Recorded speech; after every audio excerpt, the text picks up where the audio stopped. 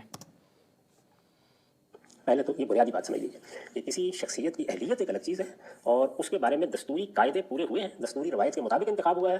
اگر آزادانہ ماحول میں قریش کی لیڈرشپ نے, میں ابھی پوری سلطنت کے نمائندگان کی بات نہیں کرتا, اگر قریش کی لیڈرشپ نے بھی آزادانہ ماحول میں انتخاب کیا ہے اور اس سے ان کی حکومت قائم ہوئی ہے اور وہاں کوئی ہنگامی صورتحال نہیں, کوئی غبار نہیں اڑ رہا ہے, کوئی باغی وہاں قبضہ نہیں کیے ہوئے ہیں, کوئی ایسی صورتحال نہیں ہے, مطلب بالکل صاف ہے, تو میں بغیر کسی تردد کے ایک ہی جملہ آپ بولیں گے تو یہ کہوں گا کہ معاویہ رضی اللہ عنہ نے بغاوت کی.